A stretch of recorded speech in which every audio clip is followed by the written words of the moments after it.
मैं तुम्हें जो कहानी सुनाने जा रहा हूं वो सिर्फ एक डरावनी रात की दास्तान नहीं है, बल्कि वो एहसास है जो इंसान को धीरे धीरे उसकी हड्डियों तक जमा देता है।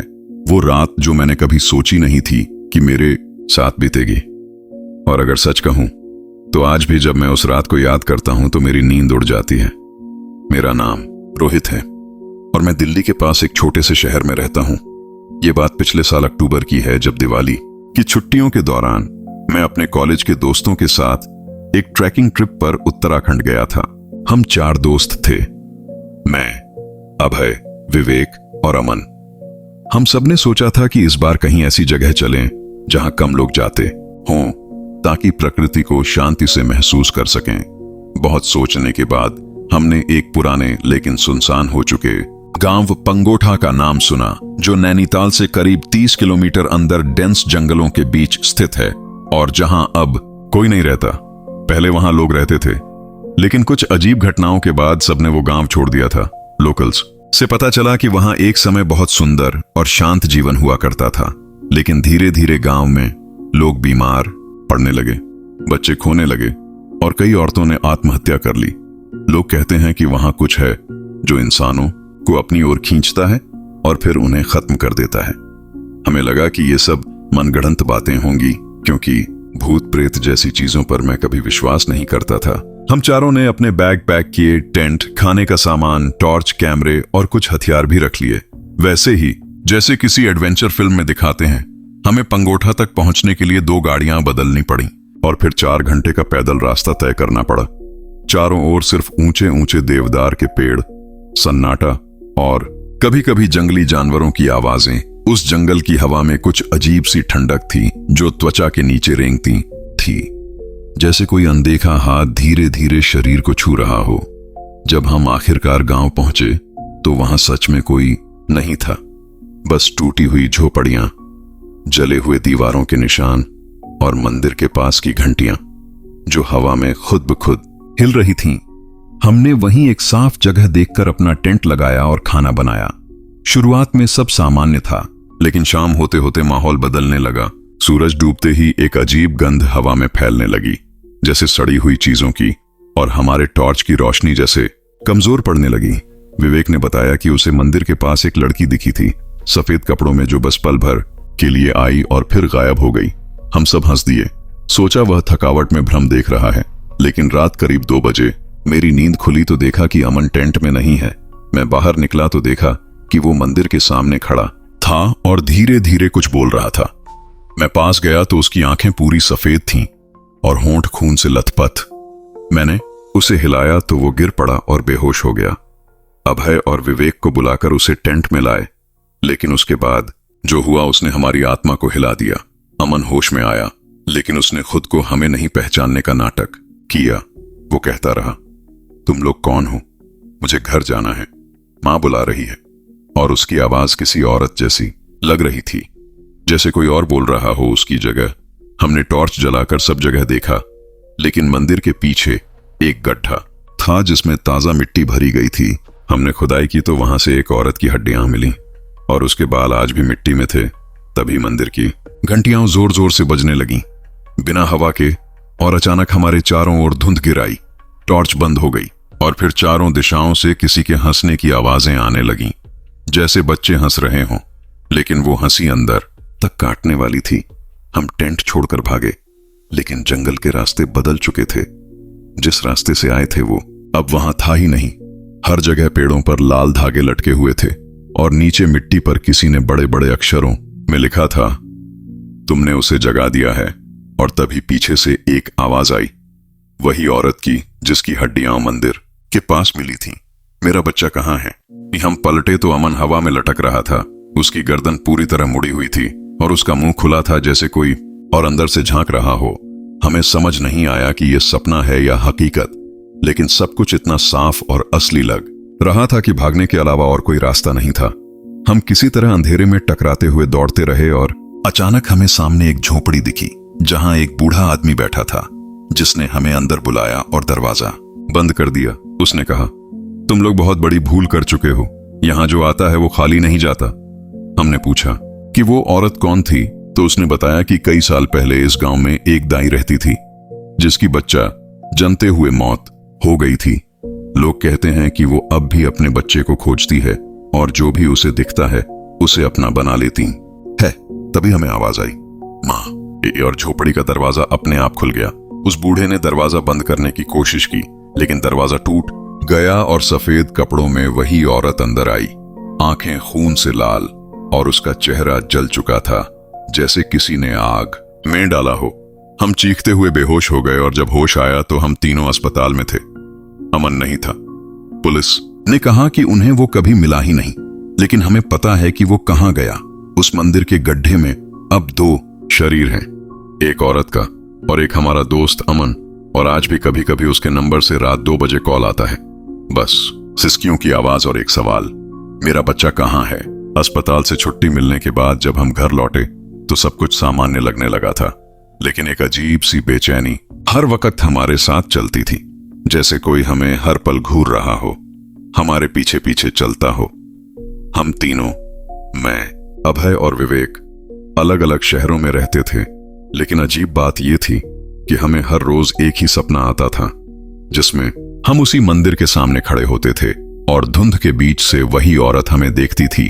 वो कुछ नहीं कहती थी, बस देखती थी और फिर अचानक जोर से चीखती थी जिससे हमारी नींद टूट जाती थी। एक रात मेरे फोन पर एक वीडियो आया जिसमें कैमरा टेंट के अंदर से रिकॉर्ड हो रहा था और उसमें मैं सो रहा था, लेकिन कैमरे के कोने में सफेद कपड़ों में कोई बैठा था, बिल्कुल चुपचाप, बिना हिले। उसकी आंखें कैमरे की लेंस में सीधे झांक रही थीं और वीडियो के आखिर में बस एक फुसफुसाहट सुनाई दी, अब तू बच नहीं पाएगा। मैंने वो वीडियो दोस्तों को भेजा तो पता चला कि अभय और विवेक को भी वही वीडियो आया था। हमें समझ नहीं आ रहा था कि ये सब कौन कर रहा है और कैसे। अगले दिन अभय ने एक वीडियो कॉल किया। उसकी आंखों के नीचे काले धब्बे थे और उसने कहा कि जब वह रात में सो रहा था तो दरवाजा अपने आप खुल गया और बाहर कोई नहीं था, लेकिन सुबह दरवाजे के बाहर मिट्टी पर छोटे छोटे पैरों के निशान थे, जैसे किसी बच्चे के। वो कहता रहा कि वो बच्चा अब उसके सपनों में आता है और पूछता है, क्या आप मेरी मां को देख सकते हो। ये सब अब हद से बाहर होने लगा था। विवेक, जो शुरू से ही खुद को बहादुर मानता था, अब डर से कांपने लगा था और उसने एक बाबा को बुलवाया। उस बाबा ने कहा कि हमने एक शापित आत्मा की नींद तोड़ी है और वो अब अपने अधूरे रिश्ते को पूरा करने के लिए हमारे शरीरों की तलाश में है। उसने बताया कि वो औरत एक देवदासी थी जिसे गांव वालों ने उसके अपने बच्चे के साथ जिंदा जलाया था, क्योंकि लोग मानते थे कि वह बुरी आत्मा को जन्म देने वाली थी। लेकिन मरते वक्त उसने कसम खाई थी कि वह अपने बच्चे को वापस पाने तक चैन से नहीं बैठेगी और जो भी मंदिर के पास रात बिताएगा वह उसका हिस्सा बन जाएगा। बाबा ने हमें एक आखिरी उपाय बताया, हमें वापस पंगोठा जाकर उस मंदिर में उस औरत की राख को नदी में बहाना होगा, लेकिन बिना एक शब्द बोले, बिना पीछे देखे, और हर कीमत पर सूरज उगने से पहले काम पूरा करना होगा, वरना हम में से एक अब कभी लौट नहीं पाएगा। हमने तय किया कि तीनों मिलकर यही करेंगे और इस बार हम सबने अपने दिलों में यह मान लिया था कि यह कोई खेल नहीं था, ये कुछ असली और बेहद खतरनाक था। हम तीनों रात के 1 बजे उस गांव पहुंचे। चारों ओर सन्नाटा था, पेड़ भी हवा में हिल नहीं रहे थे, टॉर्च की रोशनी सीधी नहीं जा रही थी, जैसे कोई अदृश्य दीवार बीच में हो। हम मंदिर के पास पहुंचे और उस राख को ढूंढा जो हमने उसी गड्ढे से निकाली थी जहां अमन का शव मिला था, लेकिन अब वहां मिट्टी नहीं थी, वहां एक गीली सी देह थी। वो औरत खुद, उसकी आंखें खुली थीं और उसने धीरे से सिर घुमाकर हमें देखा और बस इतना कहा, मेरा बच्चा कहां है। तभी पीछे से बच्चों के रोने की आवाजें आने लगी। हम समझ गए कि यह हमें रोकने के लिए हो रहा है। हम राख को लेकर चुपचाप नदी की ओर बढ़े। हर कदम पर किसी के चलने की आवाज हमारे पीछे थी, जैसे 4 से ज्यादा पैर चल रहे हों, लेकिन हमने पलट कर नहीं देखा। जब नदी का किनारा दिखा तो हवा अचानक तेज हो गई और राख का थैला अपने आप फड़फड़ाने लगा, जैसे किसी ने उसे पकड़ लिया हो। अभय डर गया और उसने चिल्ला दिया, वो मेरे अंदर आ गई है। लेकिन मैं और विवेक चुप रहे। हमने उसे रोका और राख को नदी में बहा दिया।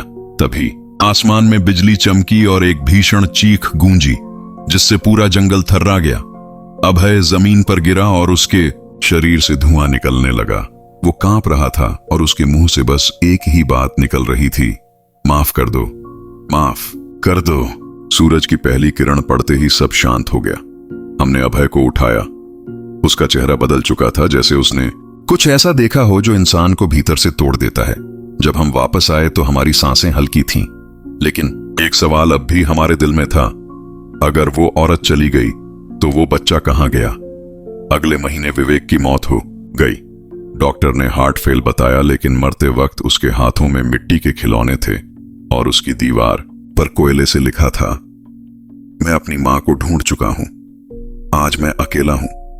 और हर रात जब लाइट बंद करता हूं तो एक कोने में मुझे अमन बैठा दिखता है, बस देखता रहता है, कुछ नहीं कहता। पर जब मैं आंख बंद करता हूं तो वो कहता है, अब तेरा नंबर है। जिस दिन विवेक की मौत हुई मैं कुछ समझ नहीं पाया, क्योंकि वो एकदम स्वस्थ था। और उस रात जब मैंने उसकी पोस्टमार्टम रिपोर्ट पढ़ी तो उसमें लिखा था कि उसकी छाती में अंदर से उंगलियों के निशान थे, जैसे किसी ने दिल को मुट्ठी में पकड़कर दबाया हो। और उसी रात मुझे एक पार्सल मिला। कोई भेजने वाला नहीं था, बस एक लकड़ी का डिब्बा जिसमें एक पुरानी गुड़िया थी। उसका चेहरा जला हुआ था और उसकी आंखों की जगह 2 छोटी कांच की सी सफेद गोलियां थीं जो मुझे घूरती रहती थीं। साथ ही उसमें एक कागज था जिस पर लिखा था, अब तेरा खेल शुरू होता है।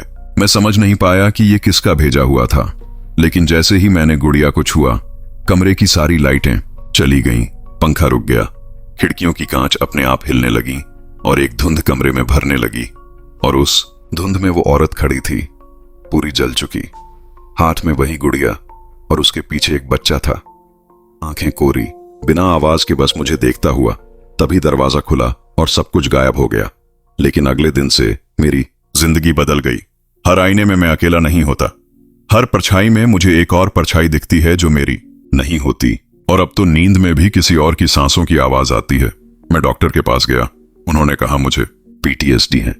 लेकिन क्या पीटीएसडी किसी के फोन में अपने आप अजनबी कॉल्स कर सकता है? क्या वो आपकी आवाज में आपके दोस्तों से बात कर सकता है? क्या वो रात को आपके तकिए के नीचे राख छोड़ सकता है? नहीं, पीटीएसडी ऐसा नहीं करता। मैंने हिम्मत करके वो गुड़िया जलाई, लेकिन जैसे ही वो आग लगी, मेरे फोन की स्क्रीन पर वो औरत का चेहरा दिखा, आंखों से खून बहता हुआ और बस एक शब्द, अब तुझसे कोई नहीं बचा सकता। और तभी खिड़की के बाहर अमन खड़ा था, वही कपड़े, वही चेहरा, लेकिन अब उसकी आंखें काली थीं और वो मुस्कुरा रहा था। मैंने ऊपर देखा तो पंखा अपने आप घूम रहा था, जबकि लाइट बंद थी। मैंने जब पुलिस को कॉल किया तो उन्हें मेरा नंबर बिजी मिला, जबकि मैं किसी से बात नहीं कर रहा था। और अगले दिन मेरा पड़ोसी लापता हो गया। उसकी दीवार पर खून से लिखा था, तू उसे नहीं बचा सका, अब वो तुझे भी नहीं छोड़ेगा। अब बात सिर्फ डर की नहीं रही, अब ये आत्मा मुझे हर उस इंसान से काट रही है जो मुझसे जुड़ा है, जैसे उसे सिर्फ मेरा दर्द चाहिए, मेरी तन्हाई। और उस रात जब मैं सबसे ज्यादा टूटा हुआ था, मैंने अमन की आवाज में सुना, चल मेरे साथ, मां इंतजार कर रही है। और मुझे नहीं पता क्यों, लेकिन मैं चल पड़ा। मैं उसी पुराने जंगल की ओर, उसी मंदिर की ओर गया जहां अब कोई रास्ता नहीं था। पेड़ अब सीधे नहीं थे, वो इंसानी आकृतियों में मुड़े हुए थे, उनकी शाखाएं जैसे हाथ बन चुकी थीं।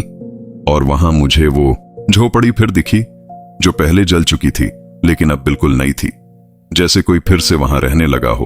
अंदर से बच्चे के खिलौनों की आवाजें आ रही थीं। मैं गया तो अंदर वही बूढ़ा मिला, लेकिन अब उसकी आंखें नहीं थीं, बस काले गड्ढे। और उसने कहा, अब तू खुद उसका बेटा बन गया है, अब तुझे ही मां को ढूंढना होगा। और मैं हंस पड़ा, क्योंकि मुझे अब समझ आ चुका था, मैं मर नहीं रहा, मैं बस बदल रहा हूं, उस औरत की तरह, उस बच्चे की तरह। और अब हर रात जब कोई इस कहानी को सुनता है, जब कोई ये सोचता है कि ये बस एक कहानी है, तो मैं उसके सपने में जाकर उससे एक ही सवाल पूछता, क्या तुमने मेरी मां को देखा है? और अगर जवाब नहीं में होता है, तो अगली सुबह उसका चेहरा जल चुका होता है, उसकी आंखें सफेद हो जाती हैं, और वो भी किसी को यही कहानी सुनाने के लिए तैयार हो जाता है।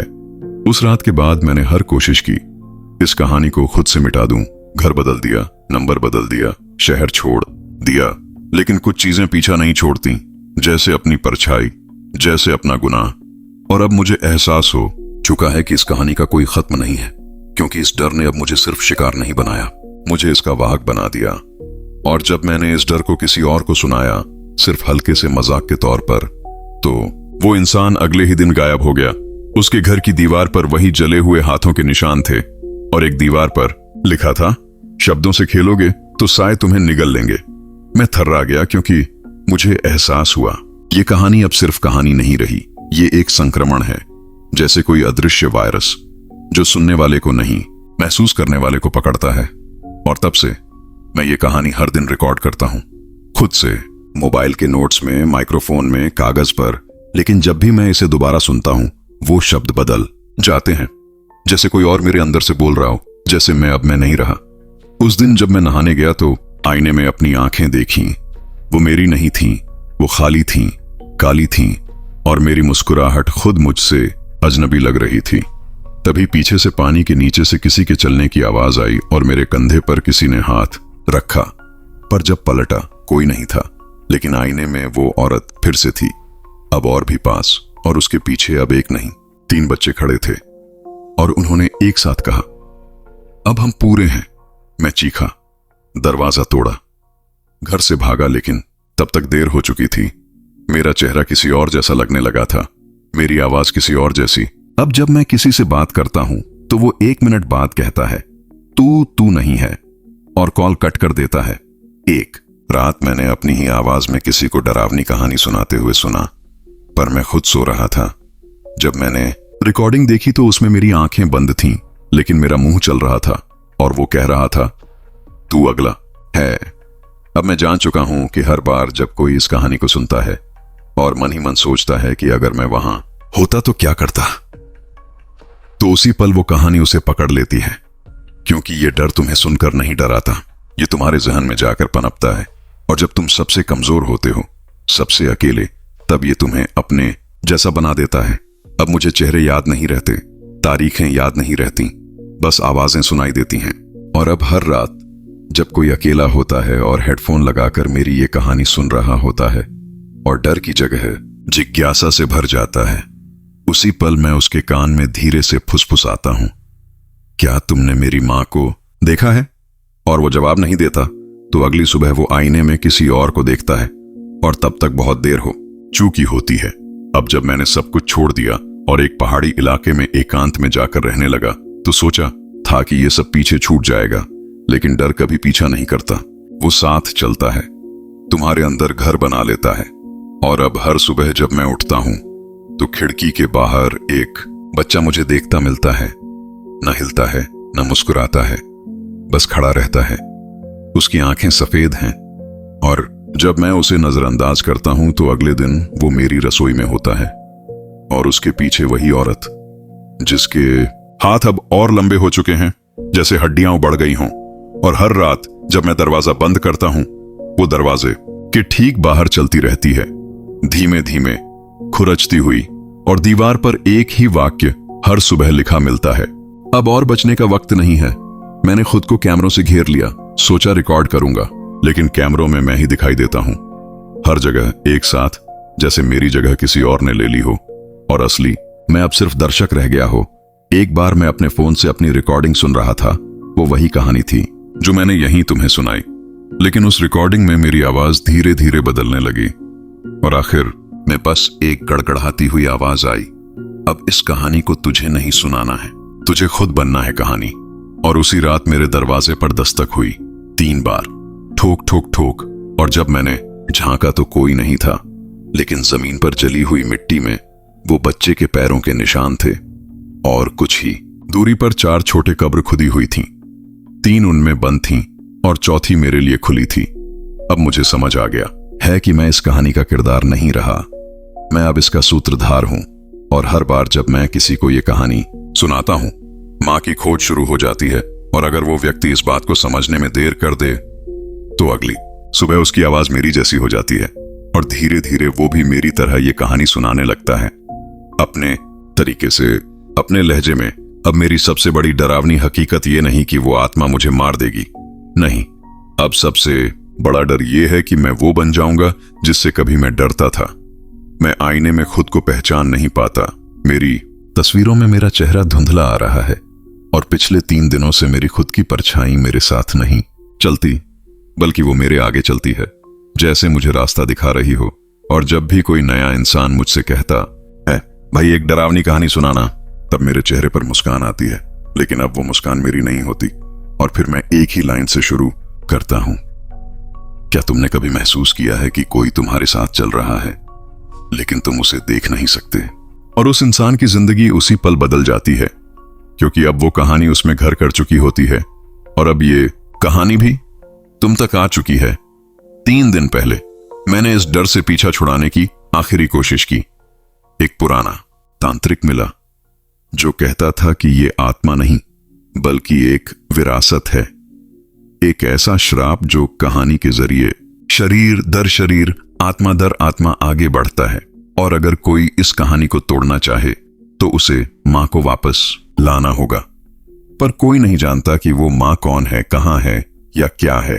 और उस तांत्रिक ने कहा, तेरा शरीर अब तेरा नहीं, तेरी आत्मा जाओगे।